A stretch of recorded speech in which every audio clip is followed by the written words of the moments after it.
Benvenuto. My name is Tim. I'm Amy. And you're listening to the Pan a Pan podcast, or PEP podcast, because that's a whole lot easier. And today's episode is all about Italia. Finally, I'm so excited. And that's, we're going to find out a whole lot about it. Italy, at least Amy in Italy. Yeah, so, my perspective, yes, which is limited. Yeah. But before we get started in that, tell us what we're drinking, Amy. A really crappy limoncello spritz. It sucks. No, it does. So Tim doesn't like Aperol. He says it's not his favorite, but we all know what that means. Aperol is very polarizing.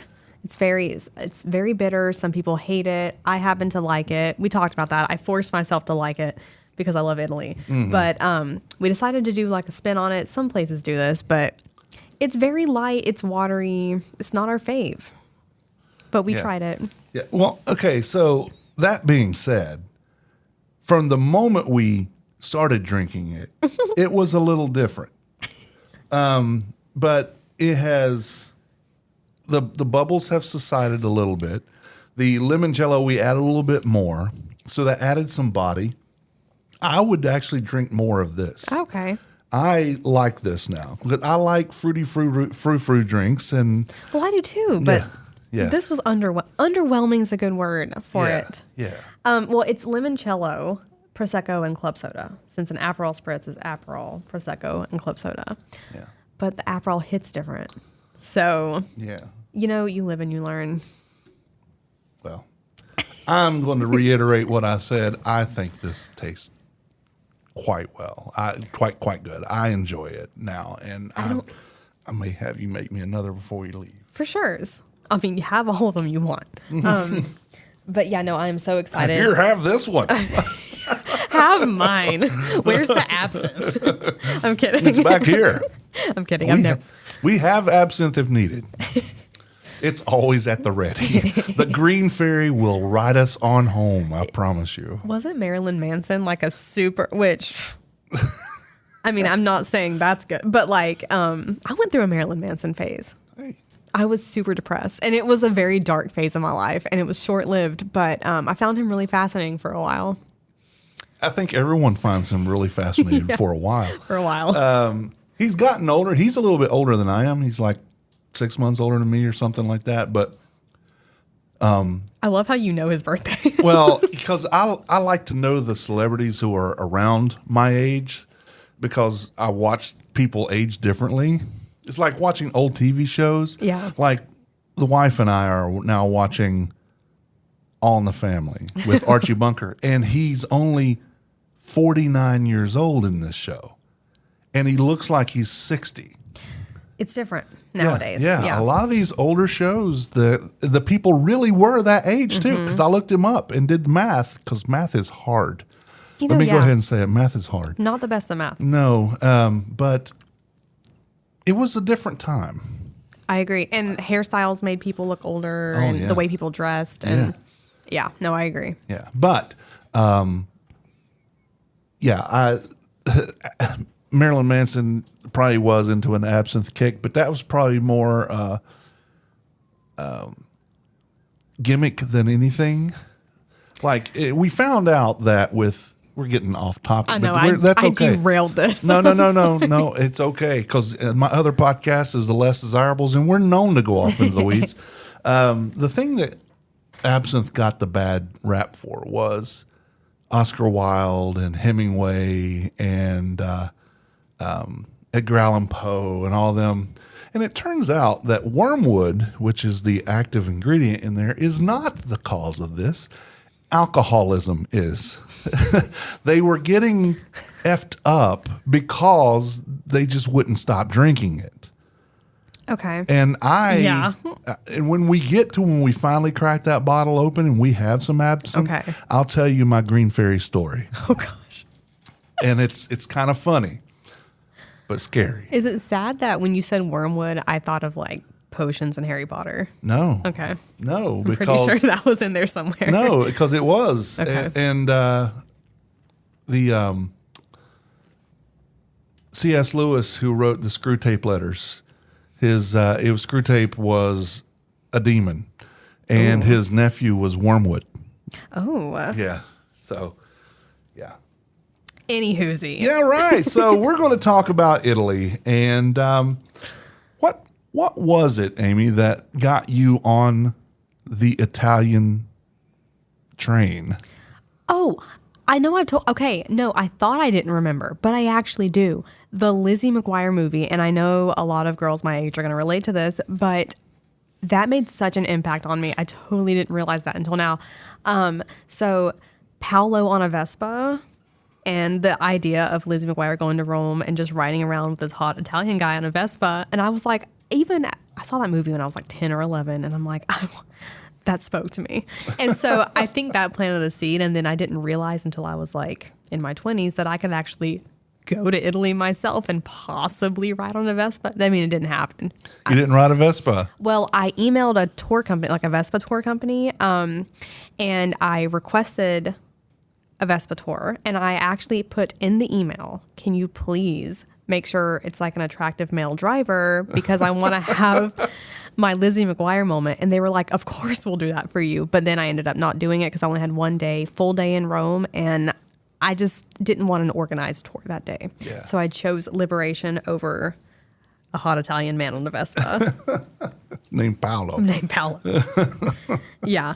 No, I was going to go. So I had planned on going in May of 2020, and we all know what happened with that. And The world shut down. Yeah, and I bought my plane tickets in August of 2019, probably. And so my life revolved around this trip until the pandemic hit. And so I was door dashing for extra money to save up and everything. Like after my full-time job, I'd go DoorDash and all that stuff. And I mean, I was devastated I know there are bigger problems than my trip to Italy. Trust me, I understand. The COVID was a bigger deal than my trip to Italy.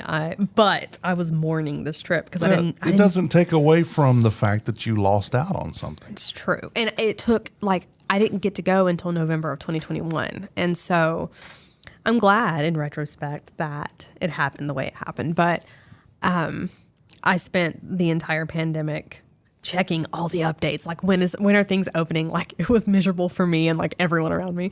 But Italy was hit especially hard during that. I know Everything was shut down in Italy. and they were the first ones to get really ravaged by it, and so I think it hit them really fast, and then it died down really fast too. It's all that two-cheek kissing that they do. Yeah, I mean honestly, and then I know they have like a lot. It hit the elderly population a lot there because that's their culture. They really appreciate the elderly. Yeah. But by the time I went there, people were really chill about it. And as long as they said you were going to have to show your vaccine card, no matter what country you were from, to sit inside of a restaurant.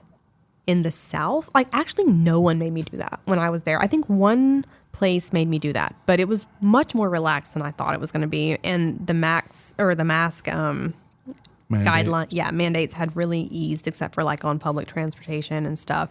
So it really was a lot better than I expected. But I finally got to go, and I packed everything into a 40-liter backpack and a little carry-on tote for 2 weeks, and it was better than I imagined it would be, actually, which is rare. A lot of times things don't live up to your expectations, but This one exceeded it, so I was so happy. So how did you do it? Did you just go and did you have a lot of pre-planned stuff, or did you just fly by the seat of your pants? Oh, I planned everything. I didn't have any tours planned, but I made 15 spreadsheets throughout the pandemic, so it was very planned out. So I flew into Rome, and I spent 2 nights in Rome, and then from Rome I took a train to Bari, which is in the south, and just a quick stop in Bari, and I took a bus to Matera and spent a couple days there, and then from Matera I went back to Bari because it's kind of the only unless you're driving, you have to use Bari as kind of your hub to get there by bus or train. It's an ordeal. But I spent a few days in Bari, and I thought I was going to Florence. And I got a phone call like on my second to last day in Bari. And I had an Airbnb booked in Florence, but I got a phone call from Naples, Italy. And I answered, and they're like, hi, we're just checking. You have a reservation booked at our hotel. And if you don't show up, like, we're going to charge you the full amount. And this is like 4 p.m. in the afternoon. And I'm like, crap, like, what am I going to, like, they're going to charge me. And I was like, I'm supposed to go to Florence. Luckily, my Airbnb, I was still in the cancellation period, and it was like 24 hours. And so at the drop, like, I got online and I called them back and I'm like, hey, I'm actually going to come. And I was like, hold it. And they were like, we can hold it to midnight. I'm like, I'll be in Naples by midnight. I got on a 3-hour bus ride and went to Naples and just somehow made it in time. It was a total mistake. And I just forgot to cancel the reservation throughout all my changes and everything. But I got to see Pompeii. It worked out for the best. And then from Naples, I went back to Rome to fly home. So, Okay. yeah, it was a lot. But I saw a lot in those 2 weeks. It was great. And I ate a lot too. So tell me about, just start with Rome. okay. So tell us about Rome and what your adventures in Rome were. I stayed in a really cute boutique hotel near the Trevi Fountain. And it was very cheap. And I would highly recommend. It was very nice, but it was Trevi Beau Boutique Hotel. And it's kind of hard to see. Do Google Maps Street View beforehand so you know what door to go into. But I ate dinner and I had a really good pasta the first night. And then I walked around a little bit and I ended up meeting a group of people from Jordan. And they spoke really good English, like, and I don't know how. And here I am not speaking any other language but English. And we're still friends on Instagram, but it was really nice to get to talk to them and everything like that. And then the next day I just walked around. I didn't do like a Colosseum tour or anything. I just walked all around Rome. And then ate a really good dinner again. And then, but I was really excited for Matera, which was like I knew that was going to be the highlight of my trip. But Rome was good. Like I would like to go back and spend more time, but I didn't want to go see the Vatican because I wasn't raised Catholic or so it didn't mean as much to me as it would other people. So I'm like, I'm not gonna, cause I know the lines are long and everything like that. But what really got me about Italy was the coffee, like the espresso culture, like just sitting and having an espresso and a pastry in the mornings and just leisurely doing things. That's big in France too. Yeah. And I mean, I think it's big in Europe. Yeah. Yeah. Because in the UK, it's tea, right? Right. So, but they also do coffee too. They're not opposed to the coffee. But so what, I've never heard of Matera. So what is Matera? And what made you want to go there? Lizzie McGuire? No, she's never. Lizzie McGuire could never. Okay. She's basic. No. So I watch a lot of travel videos on YouTube, and I had for years. And there was this one couple, they uploaded a video. The thumbnail got me. It was like the views from Matera are it's insane. So it's this really old city. I think I mentioned it previously in a podcast. It's that they think it could be like the third oldest city in the world. It's got a really interesting background. So apparently in like the 1900s, they used Italy back when it was kind of like a World War I-ish, I think. Anybody who like opposed criminals and stuff, and then anyone who opposed what was going on politically, they would exile people to their own country because that region was so poor. Yeah. It was the poorest thing. I mean, it was bad. And so they would exile people to Matera and that region in general. And one guy wrote a book about it, which is how it kind of became famous, because he was a writer and he opposed the government and they exiled him there. And he was like one of the most educated people in that situation. And so it was so poor, like people were living in caves. It was carved cave dwellings, cave churches. People were living with their livestock. Everyone was malnourished. Malaria was rampant. And after he wrote this book and published it, the Italian government intervened and made everyone kind of evacuate, and it became a ghost town. And So was it like the government had no clue what was going on there? either that or they turned a blind eye to it. I mean, they obviously knew it wasn't the best because they were sending criminals and everything there. Yeah. But it was so poor, and like no one. There were. I think he might have been the only. His name was Carlo Levi, and the book is Christ stopped at Eboli, and Eboli is like kind of south of Naples, and so his idea was like the real Italy started there because it was like, and so the idea of that title is that, you know, everyone neglected that part, even God, you know, obviously that's not, but that's how he worded it. And so he he published the book, and everyone found out about it, and they evacuated the town, and then eventually they organized like a cleanup, and the families of the original people who lived there kind of re-entered it after things were being cleaned up and started building stuff back up. And now it's a UNESCO World Heritage Site. And it is the most beautiful. There's a ravine. There's like it's a national park. Like and no one knows about it. That's the thing. I would have never heard about it without this YouTube video.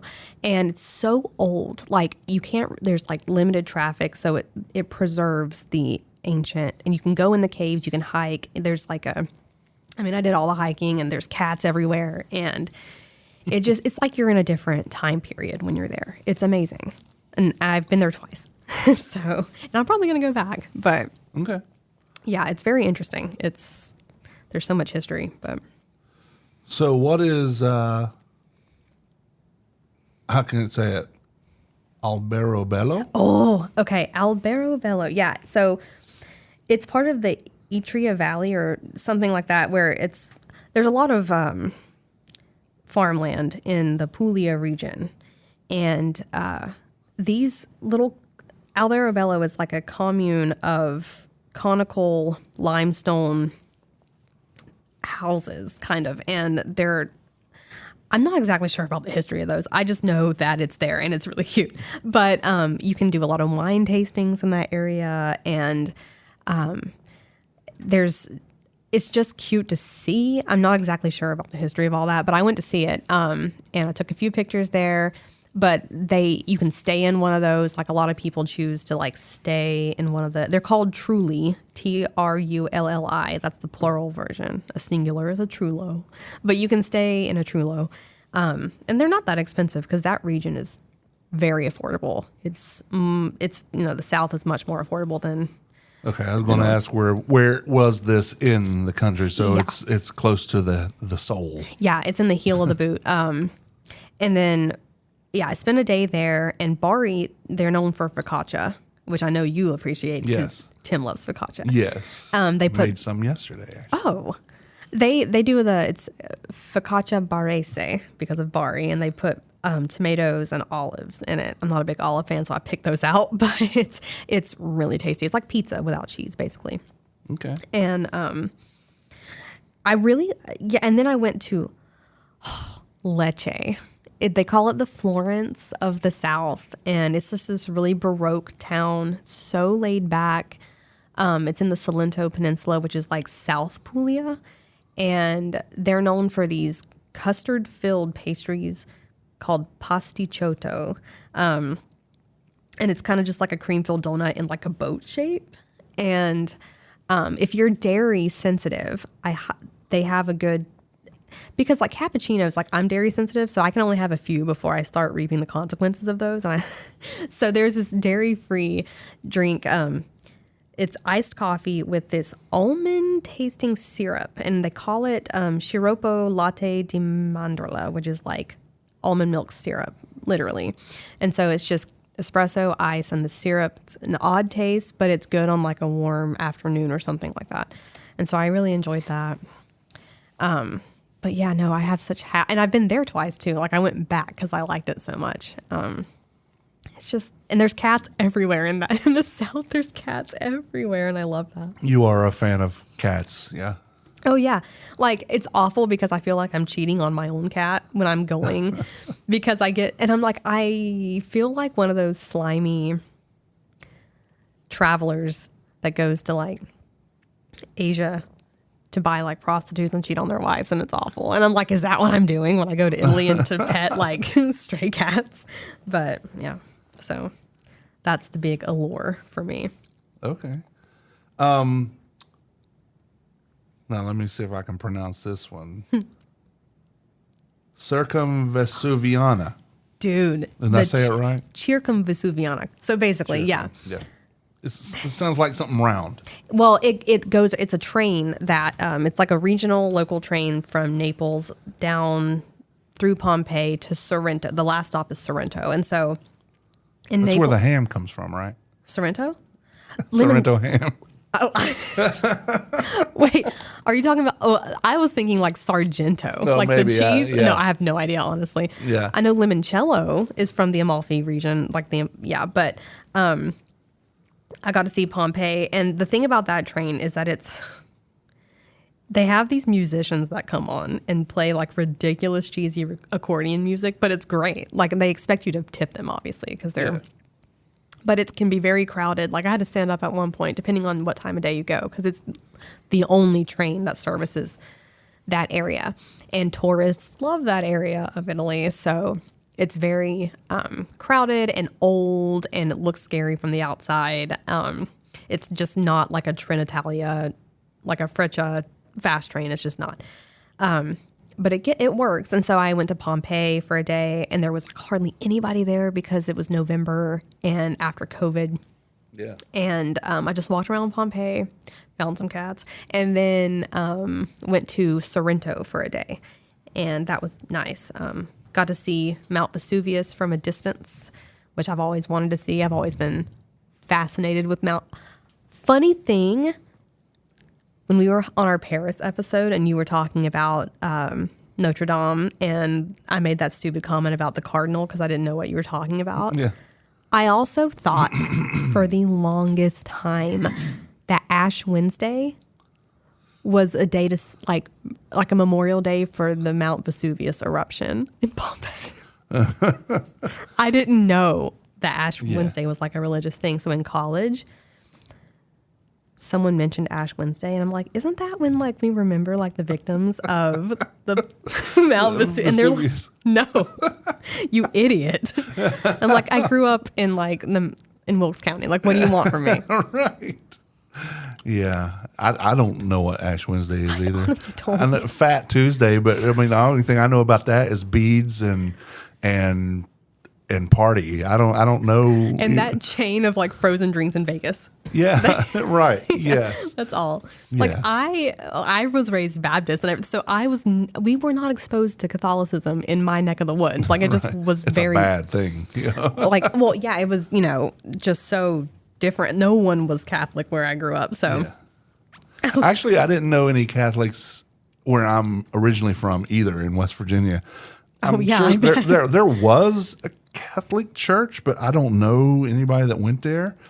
But I moved down here and I met a couple, but no one was like devout, so it didn't matter. But then I actually knew somebody later who would go to mass every day. Mm-hmm. And I'm like, people really do that? And he said, yeah.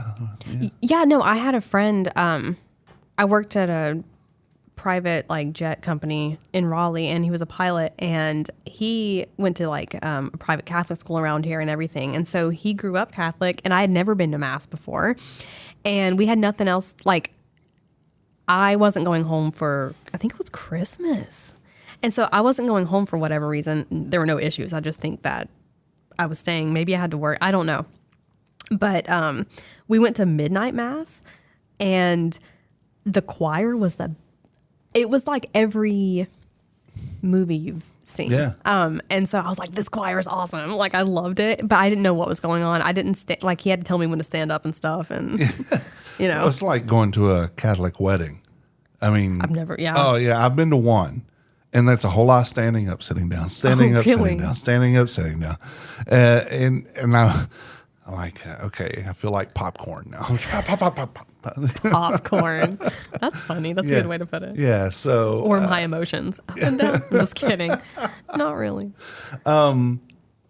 So you mentioned Amalfi. Have you been to the Amalfi Coast? Sorrento is like the gateway to the Amalfi Coast. I didn't go to I didn't take the buses down to Positano or anything. That time of year, those areas are not. There's not a lot of stuff operating in those. It's very slow in the off season. So I knew a lot of restaurants would be closed and everything. So that's just something I would like to save for when I know things are popping. I know it's ridiculously crowded nowadays though, but you want to go when it's lively. I feel, and the weather, you want to be able to enjoy the water and everything. Right.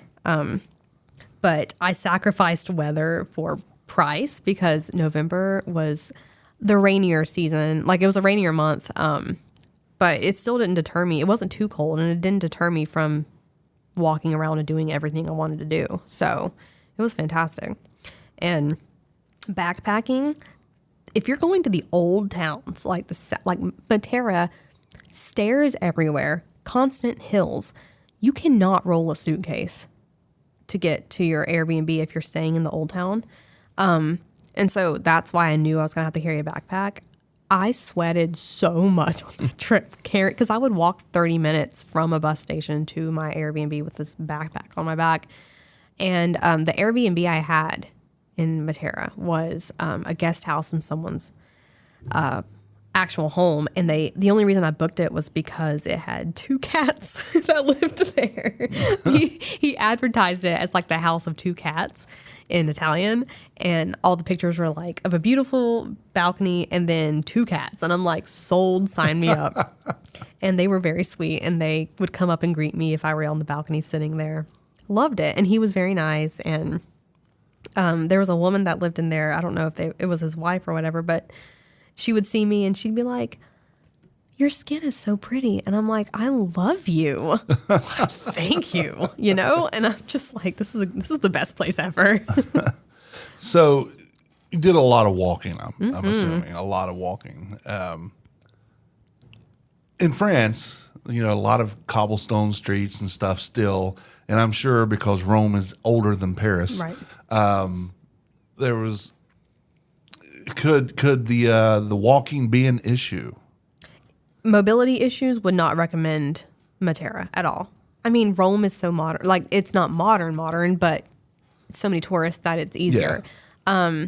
But yes, walking would be an issue in a lot of areas, especially Matera. Like, it would be a nightmare, honestly, in a wheelchair or with any type of injury, especially when it rains, because the stones, like cobblestones, are so slick. Yeah. I almost ate it like a couple times, like after it rained, and I'm like, I got to be careful because I don't want to get injured.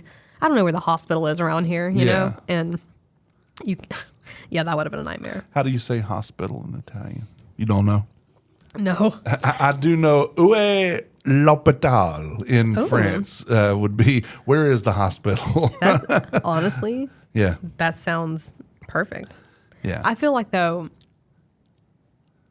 I don't know. I didn't think that through. I don't know what I would have done if I got injured. So next time. Surely someone would have. Muscusi. Honestly, yeah. No, for sure. Well, and everyone, also, the good thing about these smaller southern towns is that people were so nice to me. Like, they were so nice to me. And when I went back the second time, there was this place called Roger the Club. And it was, they served sushi and cocktails. And I mean, not Italian cuisine, but it was a livelier, more modern restaurant. And I thought that maybe I would enjoy sitting there in the evenings because there's really nothing to do. It's a honeymoon spot, or just like if you're super into history. Yeah. If you're looking for nightlife, don't go there. There's nothing. But that was one of the only places that was open late. And so I went there, and there was a really cute bartender named Domenico. We're friends on Instagram too. But he didn't speak a lot of English, but everyone else there was a younger girl that spoke English. And we were talking about, I mean, she lived there and she knew about Euphoria, like all these American shows. And she learned English kind of from American TV. Yeah. And it was just fun to talk to these people. And they were so nice to me. And I went back like 3 nights in a row. But they were just really nice. And it was nice just a small town type of environment. And there was like a resident cat at that restaurant that would come outside, and that was even better. So this was all your first trip? Well, what I just talked about was my second. No, but majority of it was the first trip. The second time I went, I only went to Matera and Lecce again. So I just repeated the 2 favorite places of the entire trip. But the first one was a 2-week one that I went all around. But my goal is to just keep going back and going to different regions. And there's so much to see. There's so much diversity in the country. So how about Sicily? Are you interested in Sicily? I am interested in Sicily. Since I'm not driving, we talked about how we're both like wary of driving in Europe. I know that the best way to get around there is driving, but that would probably be easier. I would have to take trains and buses, and I don't know how true it is. I'm sure the trains are fine, but I've heard mixed reviews on reliable public transportation. So I am doing research. I would like to go. I know where I would go. I'd like to see Etna and Siracusa and obviously Palermo and stuff, but I'm working up to that. And the food is a little different. There's a lot of stuff that I would like to try, like the can't remember the name of it. It's the iced, like the little snow cone type things. I don't remember the name, but those originated from there. Cannolis, stuff like that. But I'm not a big fan of olives, and I know they use more olives down there. So, but Sicily is something that I've been contemplating. But I really want to see more of the north, even though it's easier because there's more English. But I need to see Venice. I've seen the hotel or the casino in Vegas, and I'm like, it can't be that much better than the hotel in Vegas. But it's a rite of passage. If you're going to Italy, you got to see Venice at some point. But, and it's a lot of canals. You can go to Pittsburgh here for that. They call Pittsburgh the Venice of North America because Venice actually, Pittsburgh, if you did not know, has more bridges per square mile than any other city in the world. How did you know that? Because I'm a Steelers fan, and and I have cousins that live there, and I've been there, and so. No, I didn't know that. Well, I'm sure it floods less often than Venice. That's another thing, dude. Venice floods all the time. I don't want to walk. And it doesn't stink like Venice. I hear Venice is very. But then again, I've been to Amsterdam, which is also a canal city, and it did not stink. But I've been to Bruges, which is a canal city, and it does stink, but it's beautiful. Next episode, we're going to talk about Amsterdam. Okay. Because I have some questions for you. Okay. But yeah. Was it Granita that you were thinking of? Yes, that's what it was. Yeah. I know I would love that. Pelican snowball is my favorite thing ever. So why wouldn't I like something like that in Italy? But yeah. So Sicily, in addition to Sicily, what haven't you seen that you want to go see? Florence. I think that'd be beautiful. I'm not a big art person, so I don't intend on going to any museums. However, the architecture is just beautiful there. I want to see. I get a feeling that there's a lot of spinach. Because everything Florentine is spinach. It's heartier food. It's more meaty and like creamier sauces and stuff. The farther north you go, I think the heartier the food is. I know in the south, there was a lot of sausage and pasta. It's poorer. So they're using, fewer ingredients that are pricey and everything. It's good nonetheless. Like the food down there is amazing. They have orecchiette originated from Bari, like the Puglia region. And so you can see older ladies making pasta on the streets and stuff like that in the old towns. But no, I want to see Florence. I want to see Verona. Okay. Not because I'm a Romeo and Juliet fan, but because it looks beautiful and there's like the river that runs through it. And I just think there's that arena that looks like a mini Colosseum. Mm-hmm. And I think it'd be a beautiful morning coffee experience to sit in a smaller town like that with that arena and just sip on a cappuccino. And then also I have to see Venice. I'm not super excited about it. It would be a day trip. I'm not going to stay in Venice. Yeah. I would stay in Vicenza, which is like a 40-minute train ride, or Verona and take a train, just because of the flooding. And again, the locals don't really live in Venice. They commute or so I just don't think it would be a very authentic, immersive experience. Yeah. It's very touristy at this point. The Arena de Verona is Yeah. the Verona is what you were talking about. Yeah. It is like a mini Coliseum.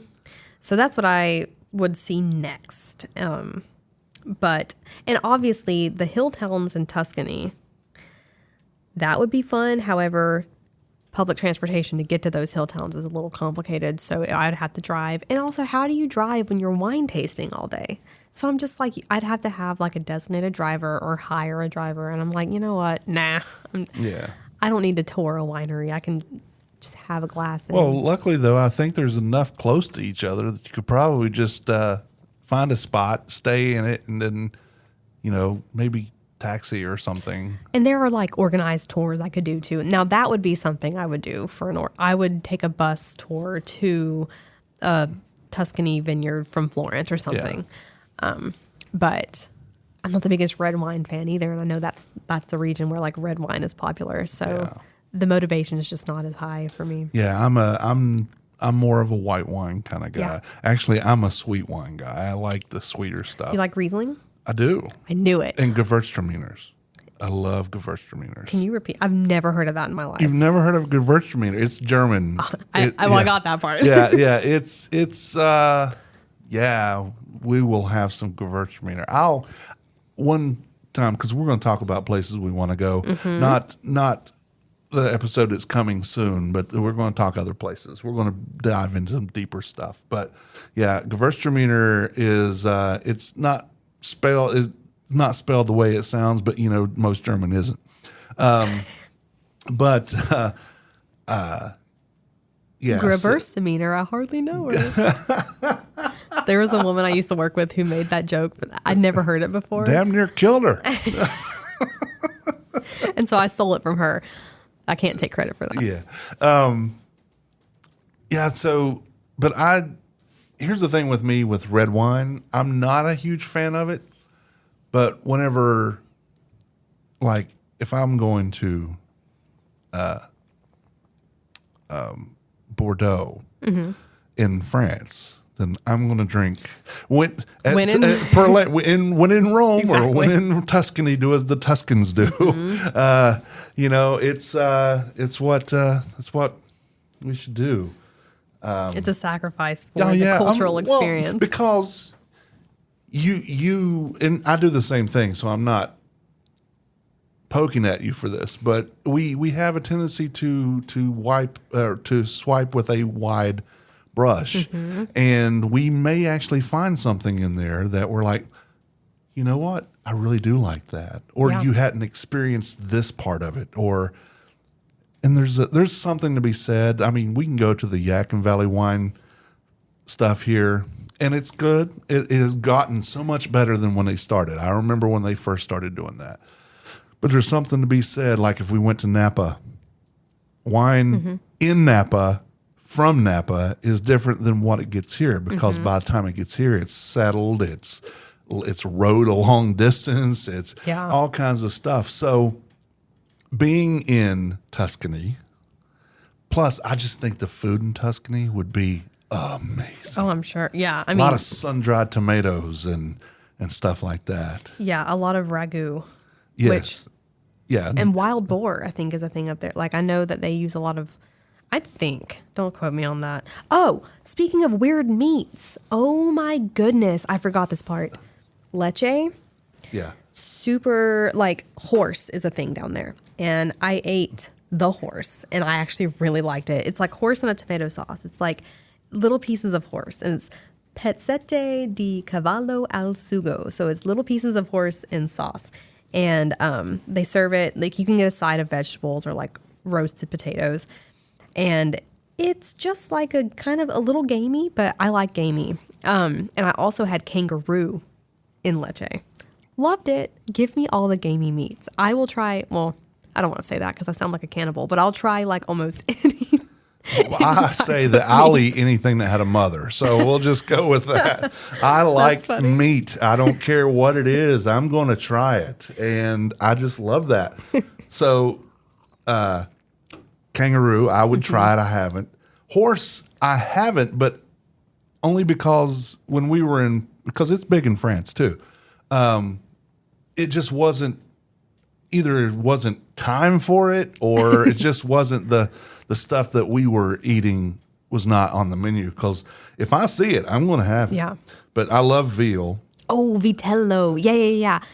Matera had the best, like there's a restaurant, La Grota nei Sassi.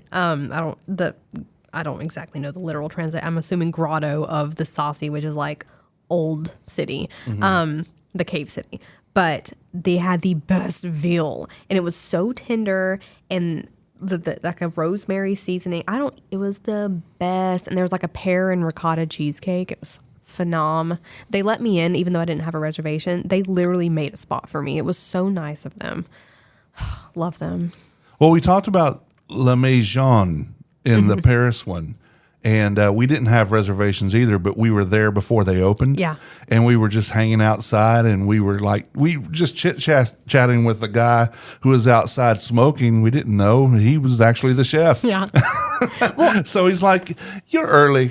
Come on in." That's how they are. No, honestly, it's so nice. It's just different. Like when I was in Albero Bello, sometimes Google Maps doesn't have the most updated hours in European restaurants and stuff like that. Yeah. That's what I found. And so I thought one of these little wineries opened sooner than they did. And so I tried to go in, and the man working there was like, "It's not time yet. I'll come get you." And I'm like, okay. And so I was standing outside of the restaurant for like 45 minutes, and I assumed he forgot about me at this point. And then I saw a cat, and that distracted me for a while. But Squirrel. yeah, I know. And then he comes out and he finds me and he's like, "It's time now." And I'm like, "Perfect. Thank you, sir." People are just nice. I don't know. Yeah. I just really enjoyed it. And I met so many helpful people. Just, you know how we were talking about how in France the stereotype is that they're rude to Americans and stuff. I didn't experience any rudeness to me in any of the places I went. Again, respect. Yeah. Respect goes a long way. If Americans would learn to respect instead of me. Yeah. And that's not, I'm not pointing out anybody specifically. It's Americans in general. We have a problem with that. We are entitled. Yeah. We're but- just used to not having to worry about. Right. And the thing is again, I equate it to going to someone's house. You don't go in somebody's house, put your feet up on the coffee table, or just start demanding, "Hey, would you bring me this? Would you bring me that? And hey, I don't like this picture. Can we change it?" Just shut up and deal with you're a guest. Yeah. Act like a guest. And stop being so entitled, because you're not really. No, it's true. And you know how you said that, like, a lot of the places would stop you from continuing trying to speak French. Yeah. Like, because a lot of people in Italy would automatically start speaking to me in English, but there were a few people I remember that would go back and forth with me and were really patient with me and like enjoyed kind of playing the language with me a little bit. And I really appreciated that, because that's what I enjoyed. And the second time I went to Matera, I was in a little coffee shop, and I spoke to the barista or whatever in Italian and ordered my coffee. And I knew enough Italian at that point to get by in that setting. And he was surprised because, first of all, it's this very small town, and I'm a girl by herself who's from America. Like, it was just, probably doesn't see that every day, you know? And this older man comes in there, and he hears me ordering, and he comes over and starts speaking to me in Italian. And I'm like, "Non capisco, like, mi dispiace." Like, I'm sorry that my Italian's bad, basically. And he was like, "Where are you from?" And I told him where I was from, and he knew someone from close by. And I was like, "That's crazy." And he was like, "Small world." I'm like, "I know it is." It was insane. Like, it was just crazy. I love that. So what is pepperoni cruci? Pepperoni krusky. Yeah. They're Krusky. dried red, like it's like a very dry roasted red pepper. And it's kind of like the equivalent of a peanut at sagebrush. So, I mean, you have to pay for them. It's like a little appetizer, but people just munch on them. They're just like dried, spicy little peppers, and they've got a kick to them. They're not spicy, but they have a kick, and they're just like an appetizer, like an edamame or something equivalent to that. Okay. And so I got to try those in Matera, and Matera is really known for its bread too.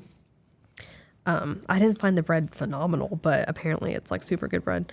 But yeah, just that region, just the ingredients are simple. It's very simple, and it's fresher, and I love the food everywhere I went. Every meal I had was fantastic.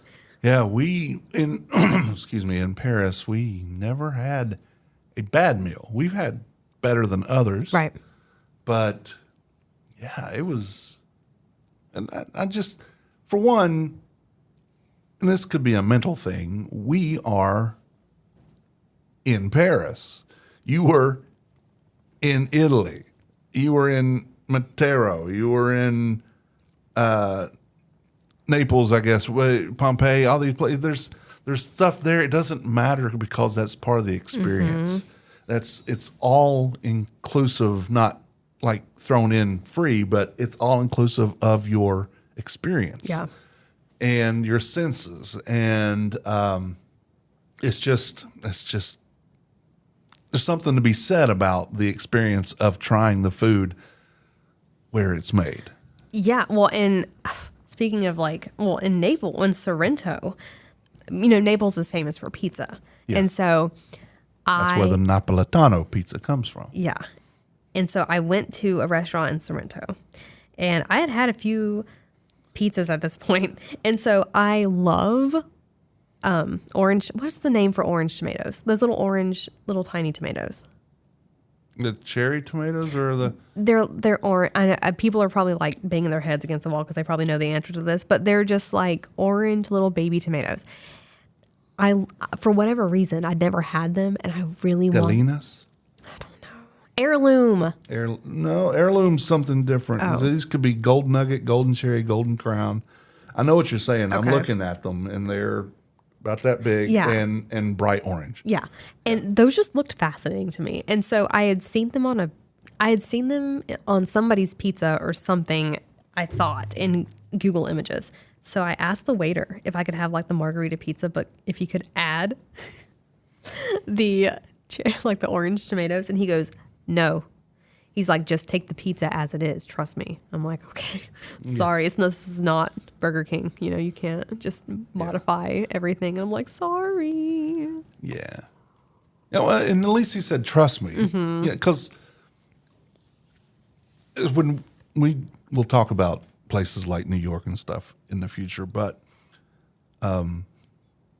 we went to New York and we had a pizza, a New York style pizza, and it was half pepperoni and half none. It just cheese and sauce. Because while I like what I call shit pizza, pizza with all the shit on it. That's what you called it. Typically, people call that supreme. Yeah, supreme. But not Tim. But I wanted to try it the way it was meant, and which truly any way you do it is the way it was meant. But the way that they do it, again, when in Rome, Right. so. When in the Bronx. Yeah, when in Manhattan, go with the Manhattanites' way of doing it.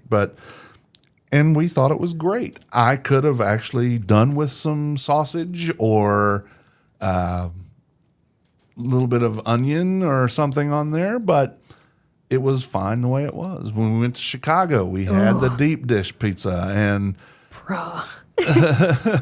and did I like it? It was good. That's a little lukewarm of a response for deep dish pizza. Yeah, it was more just a mess than we'll talk about that stuff when we get there. Triggered. Well, so at the jet company I used to work for, the pilots would bring stuff back to us, and they brought us all like frozen Giordano's deep dish pizza. And we had it at Giordano. It was so good. Your reaction is so disappointing.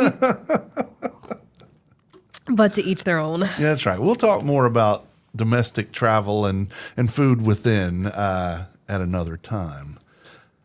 What have we not talked about with Italy that you want to talk about? I mean, I know there's plenty more, but what important things do we need to know?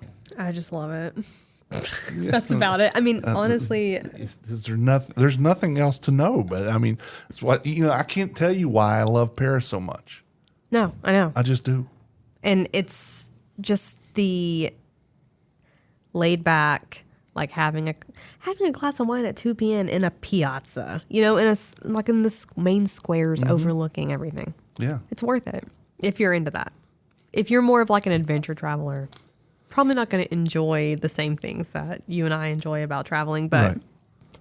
it's just, and the language also. I like the Latin based. It's easy. I'm comfortable with it. And so I'm just going to go with it. I'm going to keep expanding my Italian knowledge over the years. And there is nothing wrong with that. No. At all. Maybe I'll get married too. Maybe I'll find an Italian husband. Maybe. Is that what you want? Kind of. Okay. But Named Paolo? Named Paolo, yeah. So far, it hasn't happened. I've met 2 Italian bartenders, and I'm friends with both of them on Instagram, but they did not obviously see a future with me. They couldn't speak to me very much, but they didn't see a future. So Well, at least they're saving you the trouble, right? if you want to look at it that way. Yeah, just half glass full, whatever. Yeah. Well, again, I liked the limoncello, and you made me want to go to Italy more than I had ever wanted to. Oh, Yeah. well, that's on your list of things to do. Yeah. Yeah. I'll plan it for you. How's Okay. that? All right. Perf. But you have to go. You have to go with Stephanie and me. Okay. Okay. Yeah. Okay. And we'll take you to Paris. I'll take you to Matera, Okay. and you'll understand the hype. All right. Well, This has been fun. Thank it you. has been. Absolutely. Thank you. Thank you for letting me monopolize the conversation for however many You minutes. did that with me last week, and I enjoyed it. So, yeah.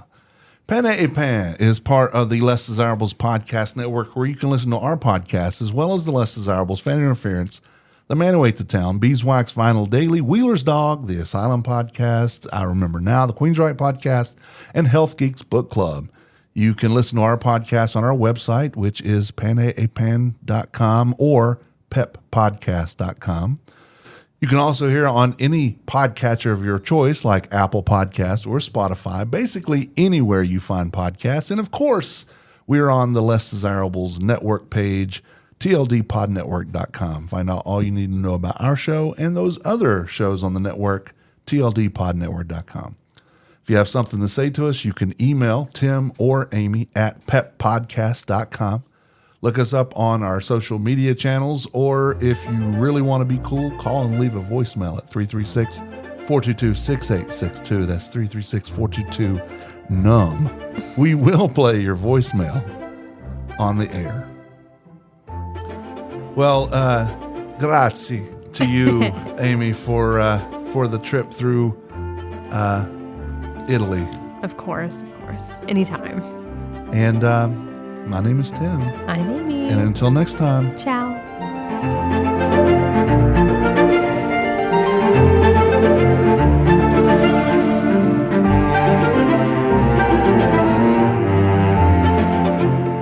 The views and opinions stated on this podcast are solely those of the contributors. So if you don't like it, that's too bad. This podcast is copyrighted and cannot be used without the express written consent of such and such media. We done told you.